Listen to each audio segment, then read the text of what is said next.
क्या इसका सियासी मतलब है? सब लोग थोड़ा नीचे करो।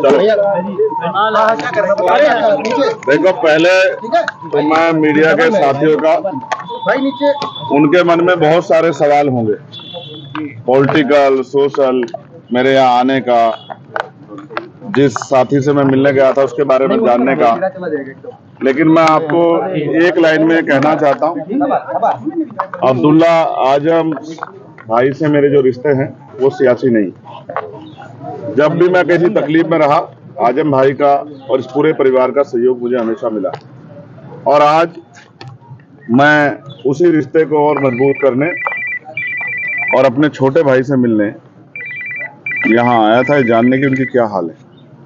मुझे बहुत खुशी हुई। मैं सोचता था कि जेल में है तो परेशान होंगे, लेकिन जिस ताजगी के साथ मुलाकात हुई, इससे ये पता लगता है कि वो बहादुर आदमी अपनी लड़ाई को लड़ रहे हैं, और जो हालात हैं वो उससे वो किसी छिपे हुए नहीं। मैंने उनके मुकदमे को भी पढ़ा है, ऑर्डर भी पढ़े हैं, किस तरह की चीजों में उनके सजा हुई भी पढ़ी है। मैं बस ये कहना चाहता हूँ मीडिया को के माध्यम से, जिनको कहना चाहता हूँ उनको चला जाएगा, सड़क से लेके और संसद तक हम इस लड़ाई को लड़ेंगे। हम इस लड़ाई को अकेले नहीं छोड़ेंगे, उनको, उस पूरे परिवार को, हमारा परिवार।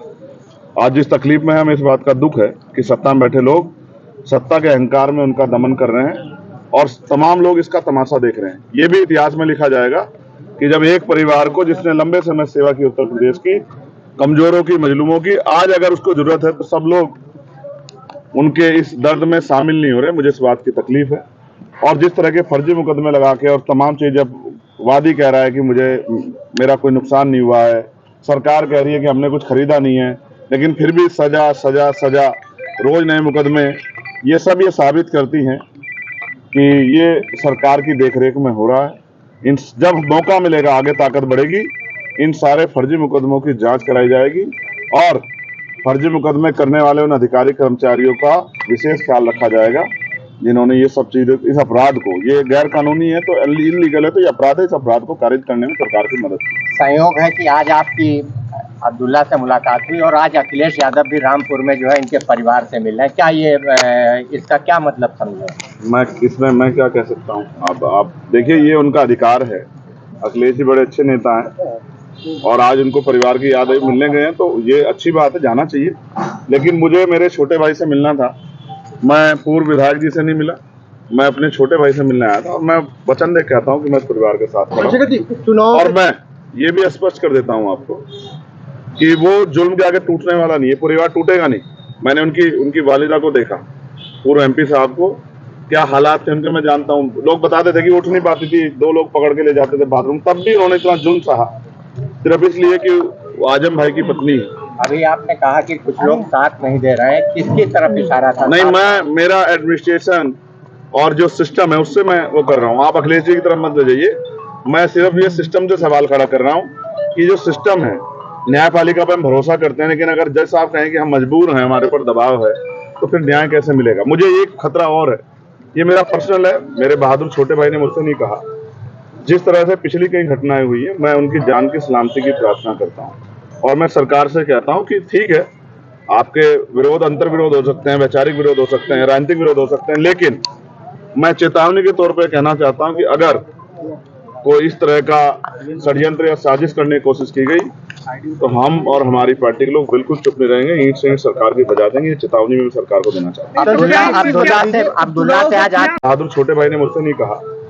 जिस तरह से पिछली कई घटनाएं हुई है, मैं उनकी जान की सलामती की प्रार्थना करता हूँ, और मैं सरकार से कहता हूँ कि ठीक है, आपके विरोध, अंतर विरोध हो सकते हैं, वैचारिक विरोध हो सकते हैं, राजनीतिक विरोध हो सकते हैं, लेकिन मैं चेतावनी के तौर पर कहना चाहता हूं कि अगर कोई इस तरह का षड्यंत्र या साजिश करने की कोशिश की गई तो हम और हमारी पार्टी के लोग बिल्कुल चुप नहीं रहेंगे, ईंट से ईंट सरकार की बजा देंगे। ये चेतावनी में सरकार को देना चाहता हूँ।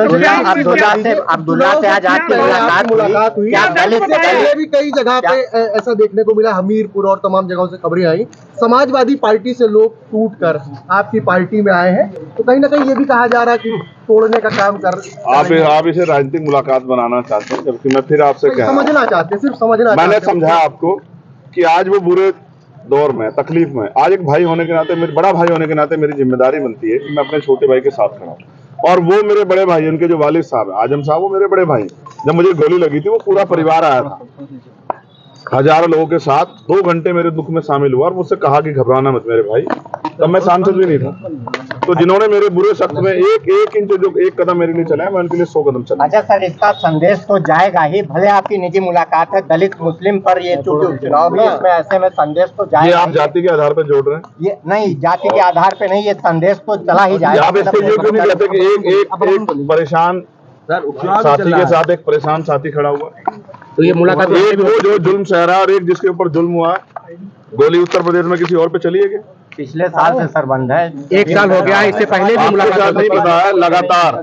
लगातार परिवार के जरिए मेरी बातचीत होती है, उनके साथी जो यहाँ थे उनके जरिए मैं जानकारी लेता हूँ। मैं इसको पॉलिटिकल नहीं बनाना चाहता था इसीलिए, लेकिन अब मेरे पास ऐसे इनपुट थे कि अब ज्यादा मेरे भाई को मेरी जरूरत है। तो ऐसे समय पर मेरा चुनाव में घूमना या वो सब चीजें बाद में मैंने उनको लिया और मेरा मन था कि पहले मैं जाके मिलकर उनके हालात को जानूं। अच्छा, बात क्या हुई? क्या कुछ दर्द तकलीफ कुछ बताई हो? कुछ वो भी तो शेयर कीजिए। आप जेल के अंदर का हम लोगों को नहीं पता चलता ना, थोड़ा सा बताइए। आपको क्या लगता है एक बहादुर आदमी क्या कभी अपनी तकलीफों को बयां करता है? आपने क्या उसके चेहरे पे, उसने मुझसे कहा मैंने अखबार पढ़ना छोड़ दिया। उसने मुझसे कहा कि मैंने परिवार के लोगों को कहा कि मैंने यहाँ मुलाकात करने मत आना, क्योंकि मैं जिस लड़ाई में हूँ अन्याय के खिलाफ, उसमें कोई भी कीमत चुकानी पड़े मैं पीछे नहीं हट सकता। और उन्होंने कहा अगर नए मुकदमे जिस तरह से लग रहे हैं, सरकार उन पे दया कर रही है नए मुकदमे लगा के, तो कह रहे चाहे कितने मुकदमे लग जाएं मैं हर लड़ाई लड़ने के लिए तैयार हूँ, लेकिन अपने लोगों के लिए मैं जो लड़ाई हमारी चली आ रही लंबे समय से वो जारी रहेगी, उससे पीछे नहीं हटेंगे। पारिवारिक संबंध है आजम खान परिवार से, पूरा पारिवारिक संबंध क्या माना जाए? भविष्य में आपके साथ आ सकते हैं आप लोग? वो मेरे साथ हैं। हाँ वो भाई, वो मैं फिर कह रहा हूँ कि आपके पिता आपकी माता आपके साथ नहीं है, वो मेरे बड़े भाई, वो मेरे साथ हैं और ये मेरे छोटे भाई हैं, ये भी मेरे साथ हैं। राजनीतिक तौर पर भी साथ आ सकते हैं। मायने निकाले जा रहे हैं, ये माना जा रहा है कि 2027 की तैयारी है। ये आप मीडिया के बंधुओं का काम ही सूत्र ढूंढना है, तो आप लोग निकालो अपनी तरफ से, लेकिन मैं अपनी बात स्पष्ट कर चुका। और राजनीतिक लाभ की वो होती या तो फिर मैं सीधे आजम भाई से मिलने जाता, लेकिन जहां जरूरत थी वहां गया। और बहुत जल्द जो है, मैं आपको फिर कहता हूँ कि ये बादल भी जो हैं, काले बादल भी हटेंगे। ये जो घनघोर बादल मुसीबत होगी ये भी हटेंगे और एक दिन सवेरा भी आएगा और फिर से उतनी ताकत मिलेगी जिस ताकत के लिए हम लोग प्रयास कर रहे हैं। तो फिर मैं सीधे आजम भाई से मिलने जाता, लेकिन जहां जरूरत थी वहां गया। और बहुत जल्द जो है, मैं आपको फिर कहता हूँ कि ये बादल भी जो हैं, काले बादल भी हटेंगे। ये जो घनघोर बादल मुसीबत होगी ये भी हटेंगे और एक दिन सवेरा भी आएगा और फिर से उतनी ताकत मिलेगी जिस ताकत के लिए हम लोग प्रयास कर रहे हैं। किसको नुकसान होगा? गरीबों को। तो गरीबों विरोधी सरकार को जनता उपचुनाव में जवाब देगी। अच्छा, एक सवाल और बता दीजिए सर, आज योगी जी ने अखिलेश यादव को गुंडों का CEO कहा है, क्या सहमत है, कितना सहमत है? अब ये तो आप योगी जी से पूछिए, वो पता नहीं क्या क्या बोलते रहते हैं। आप क्या सोच, आप मुझे बताओ, एक चुनाव मुख्यमंत्री जो 7 साल से मुख्यमंत्री, उत्तर प्रदेश जनता को क्या संदेश देता है? देश की जनता को, केंद्र में सरकार आपकी कि भाई कटोगे तो कटोगे, यानी कि डरो, डरने का संदेश देने वाला ये संवैधानिक उत्तर प्रदेश के सबसे बड़े पद पर बैठे व्यक्ति को शोभा देता है क्या? मैं उनकी जगह होता तो प्रदेश की जनता से कहता कि बिल्कुल मत घबराना, हम आपके साथ खड़े हैं, हर आंतरिक व्यक्ति की सुरक्षा करेंगे और नौजवान हो, महिलाएं हो, किसान हो, सबका ध्यान रखेंगे, व्यापारियों का ध्यान रखेंगे, कोई घबराना, डरना मत। और मुख्यमंत्री क्या कह रहे हैं कि डरो डरो डरो, ये क्या बात हुई? ठीक sir, thank you. Thank you. मुलाकात नीचे कर लो, आईडी नीचे कर लो, क्या इसका सियासी मतलब है?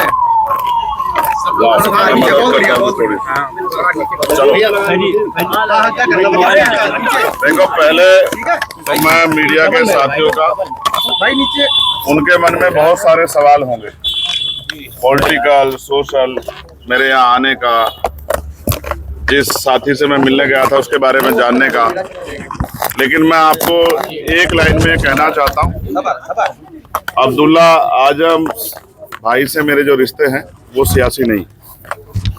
जब भी मैं किसी तकलीफ में रहा, आजम भाई का और इस पूरे परिवार का सहयोग मुझे हमेशा मिला और आज मैं उसी रिश्ते को और मजबूत करने और अपने छोटे भाई से मिलने यहाँ आया था, जानने की उनकी क्या हाल है। मुझे बहुत खुशी हुई, मैं सोचता था कि जेल में है तो परेशान होंगे, लेकिन जिस ताजगी के साथ मुलाकात हुई इससे ये पता लगता है कि वो बहादुर आदमी अपनी लड़ाई को लड़ रहे हैं और जो हालात हैं वो उससे वो किसी छिपे हुए नहीं।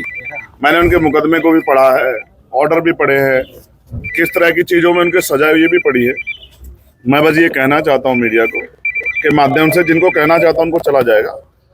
सड़क से लेके और संसद तक हम इस लड़ाई को लड़ेंगे। हम इस लड़ाई को अकेले नहीं छोड़ेंगे, उनको, उस पूरे परिवार को, हमारा परिवार। आज जिस तकलीफ में हमें इस बात का दुख है कि सत्ता में बैठे लोग सत्ता के अहंकार में उनका दमन कर रहे हैं और तमाम लोग इसका तमाशा देख रहे हैं। ये भी इतिहास में लिखा जाएगा कि जब एक परिवार को, जिसने लंबे समय सेवा की उत्तर प्रदेश की, कमजोरों की, मजलूमों की, आज अगर उसको जरूरत है तो सब लोग उनके इस दर्द में शामिल नहीं हो रहे। मुझे इस बात की तकलीफ है। और जिस तरह के फर्जी मुकदमे लगा के और तमाम चीजें, वादी कह रहा है कि मेरा कोई नुकसान नहीं हुआ है, सरकार कह रही है कि हमने कुछ खरीदा नहीं है, लेकिन फिर भी सजा सजा सजा, रोज नए मुकदमे, ये सब ये साबित करती हैं कि ये सरकार की देखरेख में हो रहा है। जब मौका मिलेगा, आगे ताकत बढ़ेगी, इन सारे फर्जी मुकदमों की जांच कराई जाएगी और फर्जी मुकदमे करने वाले उन अधिकारी कर्मचारियों का विशेष ख्याल रखा जाएगा जिन्होंने ये सब चीजें, इस अपराध को, ये गैर कानूनी है तो इलीगल है तो ये अपराध है, इस अपराध को कारित करने में सरकार की मदद की। संयोग है कि आज आपकी अब्दुल्ला से मुलाकात हुई और आज अखिलेश यादव भी रामपुर में जो है इनके परिवार से मिले। क्या ये इसका क्या मतलब समझे? मैं क्या कह सकता हूँ? आप देखिए, ये उनका अधिकार है। अखिलेश जी बड़े अच्छे नेता हैं और आज उनको परिवार की याद मिलने गए हैं तो ये अच्छी बात है, जाना चाहिए। लेकिन मुझे मेरे छोटे भाई से मिलना था। मैं पूर्व विधायक जी से नहीं मिला, मैं अपने छोटे भाई से मिलने आया था और मैं वचन दे कहता हूँ कि मैं इस परिवार के साथ खड़ा हूँ। और मैं ये भी स्पष्ट कर देता हूँ आपको कि वो जुल्म के आगे टूटने वाला नहीं है, परिवार टूटेगा नहीं। मैंने उनकी वालिदा को देखा, पूर्व MP साहब को, क्या हालात थे उनके मैं जानता हूँ। लोग बताते थे कि उठ नहीं पाती थी, 2 लोग पकड़ के ले जाते थे बाथरूम, तब भी उन्होंने इतना जुल्म सहा, सिर्फ इसलिए कि आजम भाई की पत्नी। अभी आपने कहा कि कुछ लोग साथ नहीं दे रहे हैं, किसकी तरफ इशारा था? नहीं, मेरा एडमिनिस्ट्रेशन और जो सिस्टम है उससे मैं वो कर रहा हूँ। आप अखिलेश जी की तरफ मत ले जाइए। मैं सिर्फ ये सिस्टम से सवाल खड़ा कर रहा हूँ कि जो सिस्टम है, न्यायपालिका पर हम भरोसा करते हैं, लेकिन अगर जज साहब कहें कि हम मजबूर हैं, हमारे ऊपर दबाव है, तो फिर न्याय कैसे मिलेगा? मुझे एक खतरा और है, ये मेरा पर्सनल है, मेरे बहादुर छोटे भाई ने मुझसे नहीं कहा। जिस तरह से पिछली कई घटनाएं हुई हैं, मैं उनकी जान की सलामती की प्रार्थना करता हूँ और मैं सरकार से कहता हूँ कि ठीक है, आपके विरोध, अंतर विरोध हो सकते हैं, वैचारिक विरोध हो सकते हैं, राजनीतिक विरोध हो सकते हैं, लेकिन मैं चेतावनी के तौर पर कहना चाहता हूँ कि अगर कोई इस तरह का षड्यंत्र या साजिश करने की कोशिश की गई तो हम और हमारी पार्टी के लोग बिल्कुल चुप नहीं रहेंगे, ईंट से ईंट सरकार की बजा देंगे। ये चेतावनी में सरकार को देना चाहते हैं। एक चीज बता दीजिए, चुनाव से ठीक पहले आपकी मुलाकात हुई, इससे पहले भी कई जगह पे ऐसा देखने को मिला, हमीरपुर और तमाम जगहों से खबरें आई, समाजवादी पार्टी से लोग टूटकर आपकी पार्टी में आए हैं, तो कहीं ना कहीं ये भी कहा जा रहा है कि तोड़ने का काम कर रहे हैं। आप इसे राजनीतिक मुलाकात बनाना चाहते हैं, जबकि मैं फिर आपसे कह रहा हूं, समझना चाहते हैं, सिर्फ समझना। मैंने समझाया आपको कि आज वो बुरे दौर में, तकलीफ में, आज एक भाई होने के नाते, मेरे बड़ा भाई होने के नाते मेरी जिम्मेदारी बनती है कि मैं अपने छोटे भाई के साथ खड़ा हूं। और वो मेरे बड़े भाई, उनके जो वालिद साहब है आजम साहब, वो मेरे बड़े भाई, जब मुझे गोली लगी थी वो पूरा परिवार आया था, हजारों लोगों के साथ, 2 घंटे मेरे दुख में शामिल हुआ और मुझसे कहा कि घबराना मत मेरे भाई। तब मैं सांसद भी नहीं था। तो जिन्होंने मेरे बुरे शख्स में एक इंच जो एक कदम मेरे लिए चलाया, मैं उनके लिए 100 कदम चला। अच्छा सर, इसका संदेश तो जाएगा ही, भले आपकी निजी मुलाकात है, दलित मुस्लिम पर ये चुनाव भी ऐसे में संदेश तो जाएगा। ये आप जाति के आधार पर जोड़ रहे हैं? ये नहीं, जाति के आधार पे नहीं, ये संदेश तो चला ही जाएगा। आप इसको ये क्यों नहीं कहते कि एक परेशान साथी के साथ एक परेशान साथी खड़ा हुआ, एक वो जो जुल्म सह रहा है, एक जिसके ऊपर जुल्म हुआ। गोली उत्तर प्रदेश में किसी और पे चली है क्या? पिछले साल से सर बंद है, 1 साल हो गया, इससे पहले आपको शायद नहीं पता है। लगातार परिवार के जरिए मेरी बातचीत होती है, उनके साथी जो यहाँ थे उनके जरिए मैं जानकारी लेता हूँ। मैं इसको पॉलिटिकल नहीं बनाना चाहता था इसीलिए, लेकिन अब मेरे पास ऐसे इनपुट थे कि आज अब ज्यादा मेरे भाई को मेरी जरूरत है, तो ऐसे समय पे मेरा चुनाव में घूमना है, वो सब चीजें बाद में मैंने किया और मेरा मन था कि पहले मैं जाके मिलकर उनके हालात बताऊं। अच्छा, बात क्या हुई? क्या कुछ दर्द, तकलीफ कुछ बताई हो? कुछ वो भी तो शेयर कीजिए। आप जेल के अंदर का हम लोगों को नहीं पता चलता ना, थोड़ा सा बताइए। आपको क्या लगता है एक बहादुर आदमी क्या कभी अपनी तकलीफों को बयां करता है? आपने क्या उसके चेहरे पे, उसने मुझसे कहा मैंने अखबार पढ़ना छोड़ दिया। उसने मुझसे कहा कि मैंने परिवार के लोगों को कहा कि मैंने यहाँ मुलाकात करने मत आना, क्योंकि मैं जिस लड़ाई में हूँ अन्याय के खिलाफ, उसमें कोई भी कीमत चुकानी पड़े मैं पीछे नहीं हटता।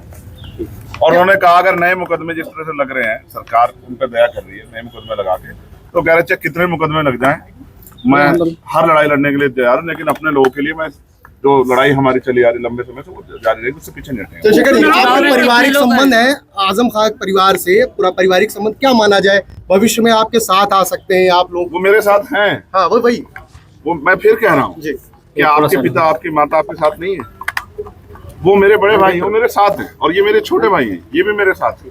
राजनीतिक तौर पर भी साथ आ सकते सियासी मायने हैं। निकाले जा रहे हैं, ये माना जा रहा है कि 2027 की तैयारी ये है। आप मीडिया के बंदों का काम ही सूत्र ढूंढना है, तो आप लोग निकालो अपनी तरफ से, लेकिन मैं अपनी बात स्पष्ट कर चुका।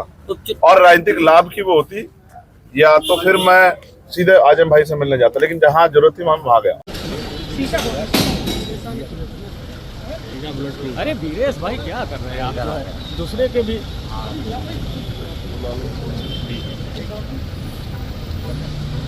यूसुफ भाई यार रहना आ जाओ पूरी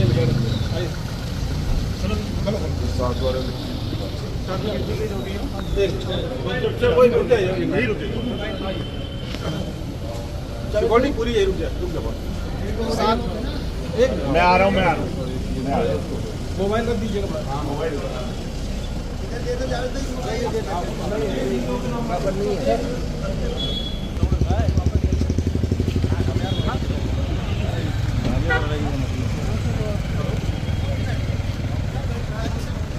वही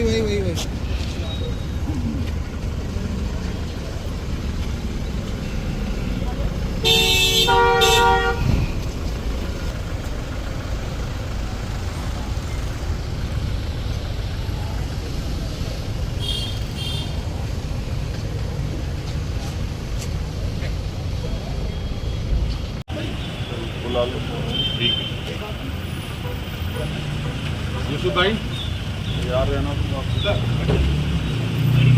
जाओ पूरी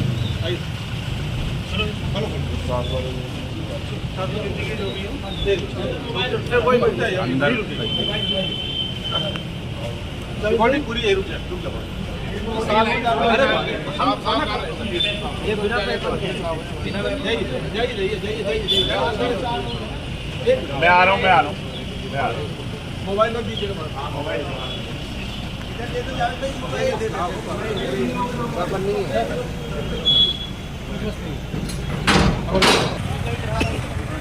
वही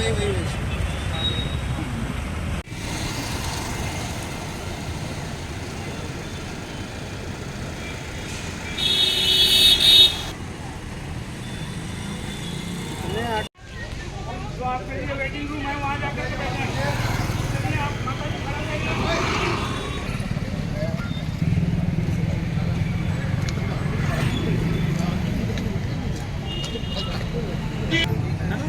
अगर तुम भी बैठ लो, तुम बैठ लो। हाँ